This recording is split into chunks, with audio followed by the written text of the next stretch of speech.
Because there's 6 rules basically that I always have laid out that are the rules of success. Now let me get right away to the first rule of success.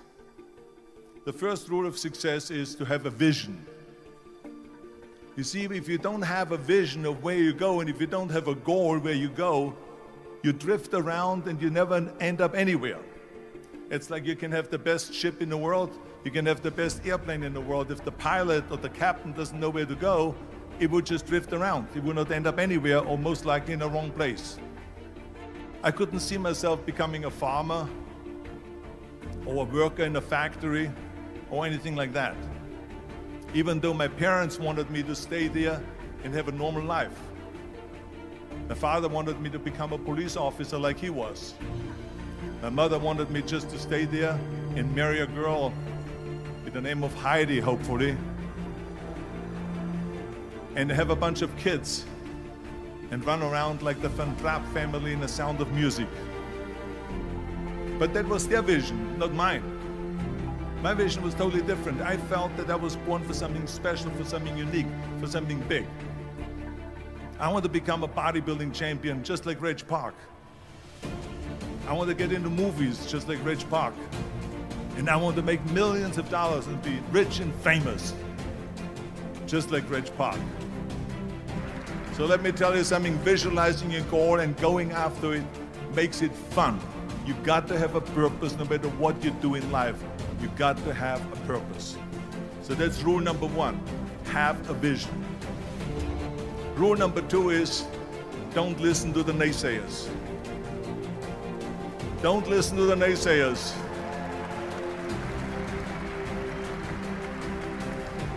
Everything I ever did, the thing that I heard out of people's mouth was, that's impossible. That can't be done. Or no. I remember when I wanted to be a bodybuilding champion, including my parents and everyone else around me, said this is impossible. Why don't you become a ski champion? That's what they do in Austria. Or a bicycle champion, they do some track and field. You can't be a bodybuilding champion. That is exactly what I heard, and of course I proved to the people that it can't be done. So whenever someone said to me, it can't be done, I heard, it can be done. When they said no, I heard yes. And when they said it's impossible, I heard it is possible. Because I am a strong believer. I'm a strong believer of what Nelson Mandela said, that everything is always impossible until someone does it. Well, I'm going to be the one, I said to myself, I'm going to do it and I'm going to show it to them. Maybe it has never been done before. That's perfectly fine with me. But I'm going to do it. And I did not listen to the naysayers. So this is why I say don't listen to the naysayers. And the next thing, the third point that I'm going to make to you is, before we sit down with Jürgen and talk about the rest of the 3, is work your ass off. There is no magic pill. There is no magic out there. You cannot get around. You have to work and work and work. I can tell you, I've watched the day for half an hour, Jürgen and his wife that put on this show, this great event here. They work their ass off to put this together.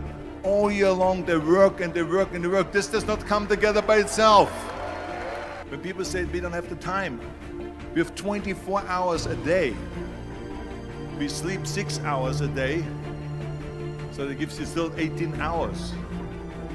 And there's someone shaking their head out here in front. They say probably, I don't sleep 6 hours, I sleep 8 hours, right? Or just sleep faster. So we have 18 hours a day.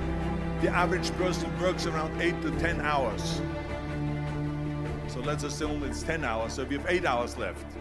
Then you travel around an hour a day, maybe 2 hours a day. So now you have still 6 hours left. So what do you do with these 6 hours? So you got to work hard.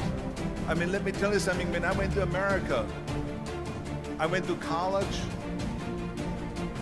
I went and worked out 5 hours a day, and I was working on construction.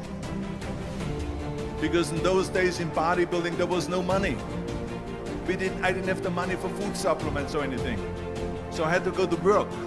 So I worked in construction. I went to college. I worked out in the gym, and at night from 8 o'clock at night to 12 midnight, I went to acting class 4 times a week. So I did all that. There was not one single minute that I wasted. And this is why I'm standing here today.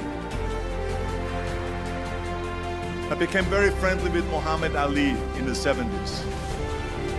Muhammad Ali worked his butt off. And I saw it firsthand. I remember that there was a sports writer that was there in the gym and he was working out and he was doing sit-ups. And they asked him, how many sit-ups do you do? And he said, I don't start counting until it hurts. Now think about that. He doesn't start counting his sit-ups until he feels pain. That's when he starts counting. That is working hard. As a matter of fact, I believe what Ted Turner said, work like hell and advertise.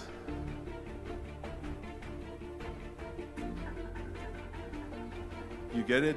Work like hell, go to bed, and early to rise, work like hell and advertise. So you work your ass off, and then you let the world know about your work. That's what it is all about. Let people know. If you have a company, if you have a movie, if you do a sports, work your ass off, but then advertise and let everyone know. And the reason, one of the main reasons why people want to have a plan B is because they are worried about failing. What is if I fail, then I don't have anything else? Well, let me tell you something. Don't be afraid of failing, because there's nothing wrong with failing. You have to fail in order to climb that ladder. There's no one that doesn't fail. What is not okay is that when you fail, you stay down. Whoever stays down is a loser. And winners will fail and get up. Fail and get up. Fail and get up. You always get up. That is a winner. That is a winner. This is one of my 6 rules to success. You can only feel complete as a person if you think about what can you do for your fellow member around you that maybe needs help. I felt like that everyone has a different motivation why you get into that. I was an immigrant going to America, and I saw how America was the most generous country in the world. I mean, they opened up their arms to me, they helped me, they invited me for Thanksgiving dinner to people. They brought me, the bodybuilders in the gym brought me plates to my apartment because I had no plates, I had no silverware, I had no bedware, I had no pillows, I had no blanket, I had no TV, I had no radio, I had nothing. They brought it to my apartment. Then, of course, when 2003 happened, where there was a governor's race in California, I said to myself, now is my chance to jump in there and to really give everything. And people said to me, says, are you crazy to run for governor? When you're governor, he says, you cannot go and make movies anymore. I said, well, duh. I mean, I know that you can't run the state and make movies. Of course not. He says, well, you would lose all these millions of dollars. I mean, you're getting 20, 25, $30 million a movie, you will lose that. I say, I don't care. I say, all the money that I made is because of America. My success is because of America. Everything that I've accomplished is because of America. I say, so for me now to give something back for 7 years and not to make money makes no difference to me. I say, I'm going to do it. And I jumped in the end of the race and did it. And let me tell you something. I'm not poor because those 7 years I didn't get paid. I'm perfectly fine. And it made me feel good that I could give back to America.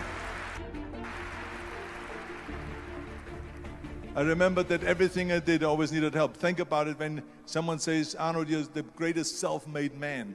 I said, you can call me anything you want. You can call me Arnie, you can call me Schwarzenegger, you can call me Terminator, you can call me Governator, but don't ever call me self-made man.